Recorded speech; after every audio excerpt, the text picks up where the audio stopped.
All right, 1 p.m. it is. Hello, my name is Ricardo, and I am the training manager for Verve Coffee. Today, I get the opportunity to teach you how to brew on the Chemex. And my recipe is fairly simple. I think there's not really a huge amount of difficulty in this. You just have to have your tools. And for one, make sure you have your Chemex, make sure you have your filters, and of course, water and coffee. The coffee I'm going to be using is this one, the Burundi Chimera. Absolutely fantastic offering from Verve. Nice, bright, complex, sweet to the very end. And I'm going to show you how to get there. The tools that you may not have, but hopefully you do, that I require for this recipe is a chopstick. The reason that you want to get a chopstick is because we want to make sure that the whole coffee bed is saturated as even as possible, so that way we can reach even extraction. And in order to do that, I use this little chopstick to do 5 little holes on a flat coffee bed. Something that's similar that you would find on the side of a die. Yeah. I've actually rolled that dice and got every single hole to try out, and the 5 holes are the best ones. Yes, I am a little crazy, but it's part of the job. Okay, the water temperature that I'll be using today will be at 206 degrees. This is quite important because the coffee that I ground it a little bit coarser than usual, a medium coarse. The reason you want that is because the filter is rather thick, and if you have very fine grinds, the coffee bed will seize up, and then you'll just have light drips instead of a nice consistent stream. Okay, so have a medium coarse grind on your coffee. Get your temperature up to 206. If you don't have a kettle that heats up automatically and retains temperature, don't worry about that. Just get some water boiling. Get it. Once it starts boiling, turn it off and pour it into your kettle, and it should be good to go. All right. Now I have my scale right here. Please make sure that you have something that you're calculating your weight with, and also a timer. It's very important to make sure that during this brewing process you have certain intervals with time and make sure that you get the right grind setting. Okay, I'm gonna start the timer, and I'm gonna go ahead and start pouring in the center of those 5 holes and mixing really quick. And I'm gonna take it to 50 grams of water. My brewing ratio is 1 to 15, meaning that for every gram of coffee, I use 15 grams of water, and I'm using 15 grams of coffee for 225 grams of water today. It seems to be the most effective ratio for the Chemex, because if you go 114, sometimes you can distort the flavors by adding a little bit extra bitterness. And if you go to 116, then the Chemex is already a delicate brewing method, and it can make your coffee a little bit too watery. I let it rest for 40 seconds after the 50 gram brew, and now I'm going to take it to 115 grams of water. The reason that I take it up to 115 is because I want to make sure that that coffee bed right there stays high enough to create a temperature retention. It's very important that your water is hot, so that way the water can go into the coffee and do its job and extract those wonderful flavors out. And with this coffee bed being that high, you get to retain that temperature a little bit more. I'm going to go ahead and pour now to 175 grams of water.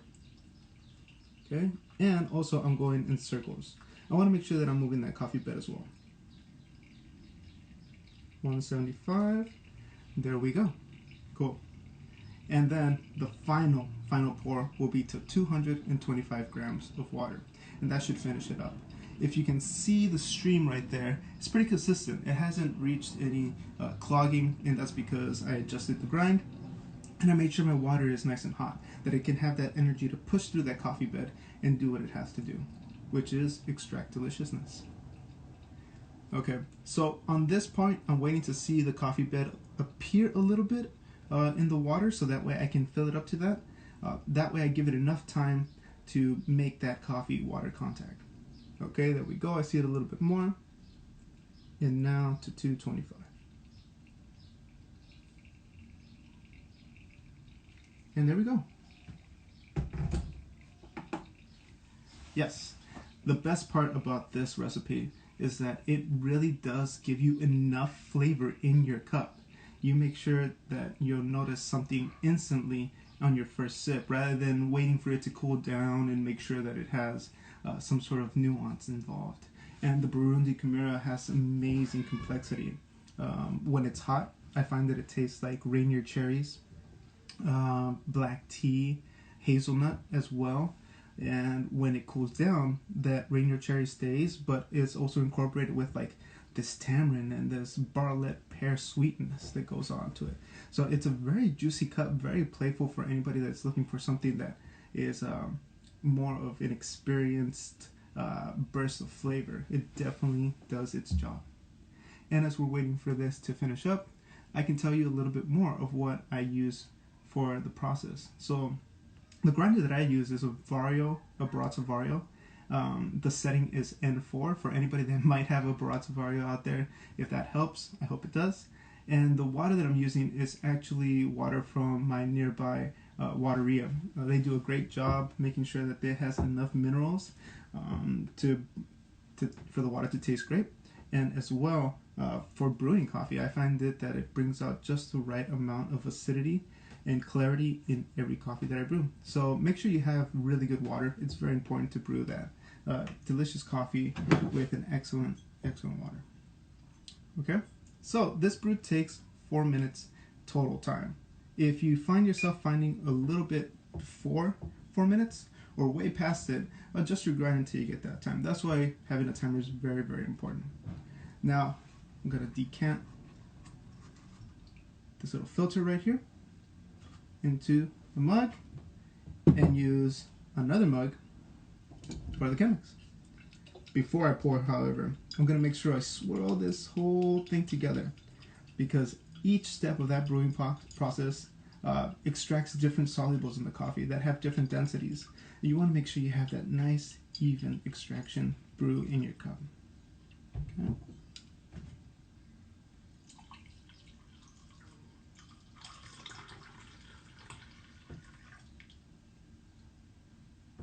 There we go.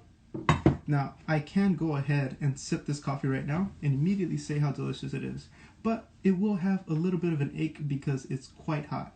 So at this moment, if you have any questions you'd like to ask, feel free. I'm here for you. I'm here for you. Shout out to Official Naranjo.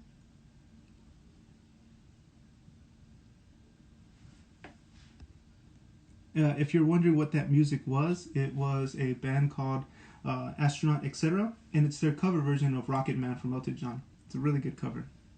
I don't really like covers that much, and they did a great job on this one. Okay, zoom.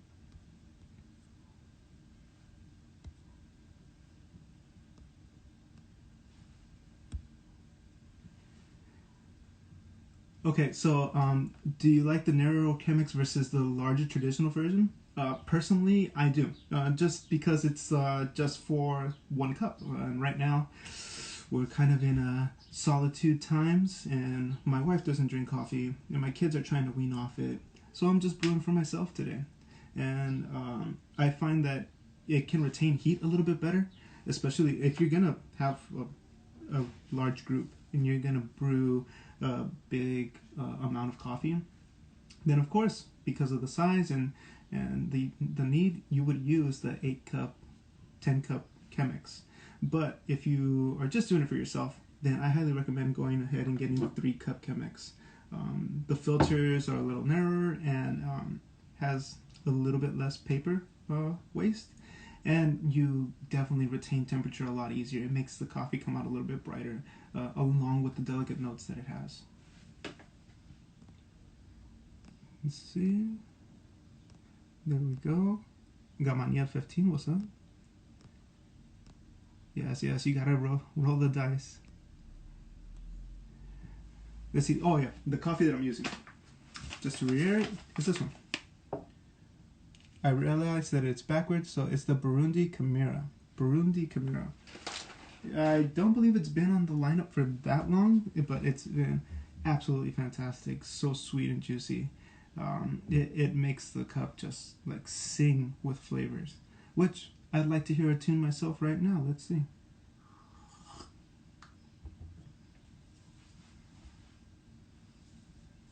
Yes. This coffee has quite a juicy, delicate body. Nice experience of that cherry that I was talking about earlier. It has a little bit of kind of like a German chocolate flavor going on right now, which is quite interesting.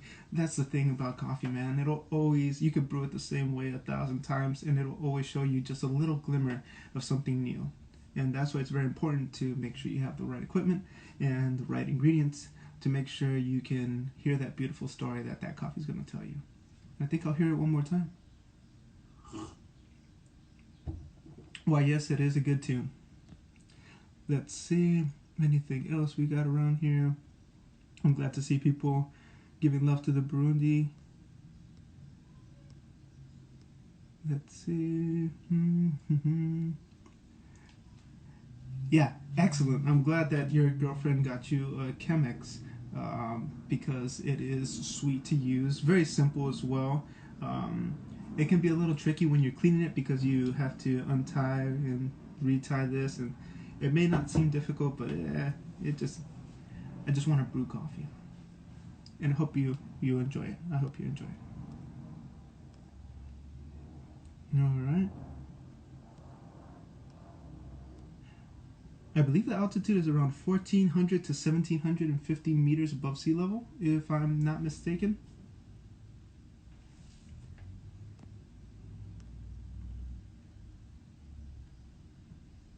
I'm glad you're learning, Luz. Let's see. Oh, what kind of filter is that? Yes. So, unlike the other, unlike the other Chemex filters, so the bigger ones, right? This one has a specific one, and it is this one right here. So if you look at it, kind of like a half Pokeball type deal, right? That on the box, it always has all the instructions that's necessary to fold it. You just fold it in half. Then you have this little flap that you fold in. Then you crease up, kind of like paper airplanes back in the olden days, and you just flop it in. And the way you want to flop it in is it has separate sides. As you can see now, it has like 4 little flaps. You want to have 3 of those facing the spout and a single one being in the back. It helps seal the filter really good on the Chemex, and so the water can retain its proper time. Unlike other drippers that have little indentations inside, the dripper like the Kalita Wave has the little levels, and the V60 has the spiral going on in there. That's pretty much what it helps out for. Let's see. La Palma. Let's see. And again, the coffee that I use is the Burundi Khmer.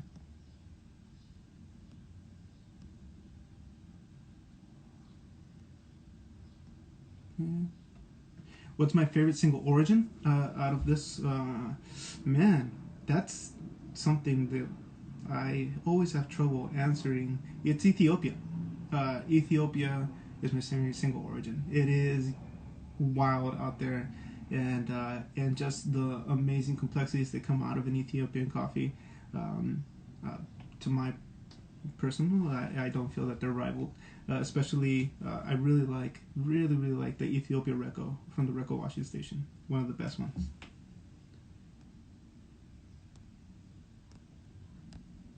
Let's see. The one thing about this coffee is that it keeps on developing as it cools down. Now, right as I mentioned, the pear is coming out a lot sweeter. That tamarind is kind of like tingling around in the senses, and you still get that nice chocolate going on right there, which last time it was way juicier, way more bright in acidity. Not talking about like sour or anything like that, but acidity as like a sweet mango you would taste, or like I mentioned, a sweet cherry. But right now it's being way more chocolatey, which is fantastic too. This is actually pretty cool. Sorry for nerding out. How many cups do you drink a day? I don't know. It tends. I have a 5-year-old and a 1-year-old, and they have a lot of energy. So maybe about 6 cups a day. Not big amounts, by no means. Maybe like a 5 ounce or 10 ouncer, and that's it. But yeah, about, well, now that I hear about it, it does kind of sound like I have an issue. Maybe. Thank you. I appreciate it. How fine should you set a grind for a stainless steel filter? I would say go a little bit on the finer side, because you want to make sure that that water is going to be able to retain. Those metal filters can be quite porous, even the best ones, and the water can seep through really quick. So you go a little bit finer. Make sure that your water, however, is not as hot. Try to go a little bit on the lower temperature. I went 206 on this one. I would say go around 200, so that way that water doesn't seep in too quickly with the energy of heat that it has.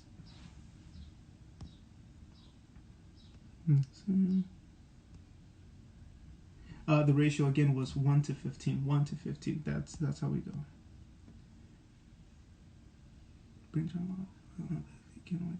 Yeah, go ahead. And if you think that I'm just saying to do the 5 holes on the coffee bed just because I'm crazy like that and I'm taking this opportunity, no, I actually tried 1, 2, 3. I tried them all, and the 5 holes were the best one. I am definitely crazy. What's the preferred roast for the Chemex? It's actually what's the preferred roast for your taste buds. Chemex can handle anything. It can be light, medium, dark, whatever you're looking for. The only thing is that you will get a cleaner body, a smoother body overall. Sometimes when you brew a dark roast on a V60, you can immediately tell the heaviness in it. But when you do it with the Chemex, it just comes out pretty smooth and clear. So you'll get those like nice sweet tobacco notes on it, but it won't like increase the fruitiness by very much.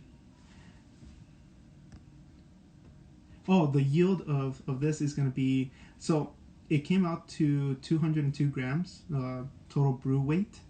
And then the TDS of this coffee ends up being about 1.35 to 1.4. If you don't know what TDS is, it's the total dissolved solids inside the liquid, because this is all just water. It's like 98 point something% water, and it's just, this cup in general is 1.35 to 1.4 TDS. So because just coffee is so intense, it can really overtake a cup. And the total percentage of brewing is 18.8 to 19%. I got a little nerdy right there. Sorry if some people might not recognize what I was talking about, but this is kind of like the in detail steps that you go to make sure that you are able to replicate a coffee and make sure that the flavors stay as similar as possible, especially for your enjoyment or what we do in the cafe setting. So if you have a broad to encore, I would totally go maybe around a 22, I would say, just because you want to make sure that you have that nice coarseness, but not too far away from it, so the water can extract some sweeter compounds further in on the extraction.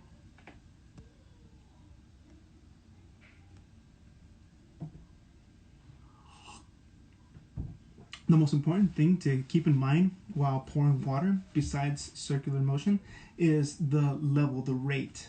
You really want to make sure you control the speed of what you're pouring, because, I mean, I could have just poured the water in completely till it got to 225 very quick, full throttle away. But if you're pouring continuously and maintaining that, for one, the water bed won't get too high where when it comes down, some of those coffee grounds can stay stuck up there, and then that part of the coffee won't be extracted. You'll just have like unused coffee in a sense, and we want to make sure we use every bit of the bean. And if you're doing it too slow, then that doesn't create enough of that little pocket of heat that the water can create when it fills that level. So you want to make sure you have a nice balanced pour to retain that specific level. I always say go maybe half the the height of whatever brewing vessel you're using, not to the top, never to the top. Okay.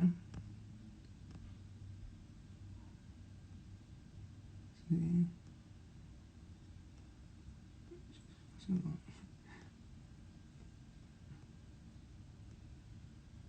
Okay, well, can the quality of water affect the timing and flow of the bed? You know what, that's a really good question. One thing that I have found is that when you have lower mineral water, soft water in a sense, something below 100 parts per million, that you can get a faster brewing extraction, just because I can only assume, because I haven't fully done an extensive research on this, but I have tried it and seen that it doesn't have I guess a big weight to carry through, so it can just slide on through, kind of. Yeah, that's the best way I can explain it, because when I brewed with heavier mineral water, yeah, it went down a little bit slower and it extracted uncomfortable flavors at the same time. Thank you for the question, though. That was sweet. Martian, bring back. Yeah, that would be sweet. Let's see. My instructions for brewing will be posted soon.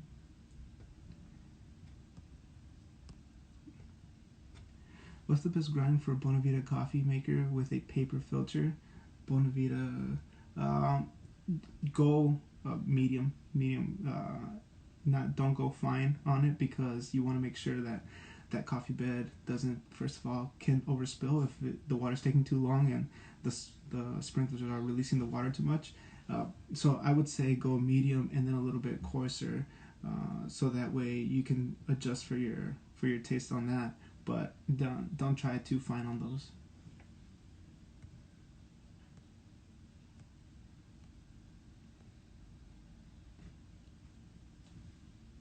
What's my take on agitation during the pour?